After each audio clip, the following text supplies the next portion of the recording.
ভূমিকম্পগুলো সবসময় অনিশ্চিত, ফলে এইভাবে আমরা বন্ধ করে দিতে পারি না। কিন্তু প্রাথমিক বিদ্যালয়গুলো কি করবে আমরা নির্দেশনা দিচ্ছি, ভূমিকম্পের জন্য কী ধরনের সতর্কতামূলক ব্যবস্থা নেবে এই নির্দেশনা আমাদের পক্ষ থেকে যাচ্ছে এবং জানুয়ারি প্রথমে পাবে। প্রাথমিকের বই অবশ্যই পাবে, কারণ বইয়ের বেশিরভাগই ইতিমধ্যেই আমাদের একদম জেলা পর্যায়ে পৌঁছে গেছে। আমরা অবগত আছি এবং আপনারা নিশ্চয়ই জানেন আমরা শিক্ষক নিয়োগ বিজ্ঞপ্তি দিয়েছি, একটা বড় বিজ্ঞপ্তি দিয়েছি, প্রচুর শিক্ষক নিয়োগ হবেন, ফলে এই আমরা বিনিয়োগ দিচ্ছি, এটা পূরণ হবে একটা বিষয়। আরেকটা বিষয় যেটা আপনারা প্রশ্ন করছেন না, করা দরকার ছিল, সেটা হচ্ছে আমাদের অনেক প্রাথমিক বিদ্যালয়েই প্রধান শিক্ষকের পদ শূন্য এবং সেটা বড় একটা সমস্যা। 32,000-এর উপরে প্রধান শিক্ষকের পদ শূন্য বিদ্যালয়, এটা বিদ্যালয় পরিচালনায় খুব সমস্যা হচ্ছে এবং এটা একটা মামলার জন্য এটা হচ্ছে, এটা সুপ্রিম কোর্টে মামলাটি রয়েছে এবং আমরা মামলাটির জন্য দ্রুত নিষ্পত্তি হয় সেই জন্য সতর্ককরণের চেষ্টা করছি। তা হয় আমরা 32,000 সহকারী প্রাথমিক শিক্ষককে প্রধান শিক্ষক পদে পদোন্নতি দেবো আর 32,000 নতুন পদ ফাঁকা হবে, সেগুলো তো আবার আমরা নিয়োগ দেব। আমি আপনাদের মাধ্যমে, যারা সংবাদ মাধ্যমে কাজ করেন,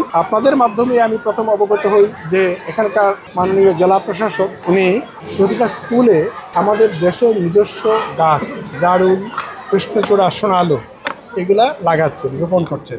এই গাছগুলোর প্রতি আমার একটা বিশেষ আকর্ষণ রয়েছে, কারণ এই গাছগুলো সবগুলো গ্রীষ্মকালে ফুল ফুটে এবং তিনটা আমাদের যেটা বলা হয় মৌলিক রং, হলুদ, আমাদের লাল এবং আমাদের বেগুনি রং, এইগুলো ফুটে। ফলে ওনাদের রুচিবোধ এবং দেশীয় বৃক্ষের প্রতি ওনাদের মমত্ব, এই বিষয়টা কিন্তু আমাকে মুগ্ধ করে। ফলে আমি ওনাকে একটা ধন্যবাদ পত্র দিই আমাদের অফিস থেকে।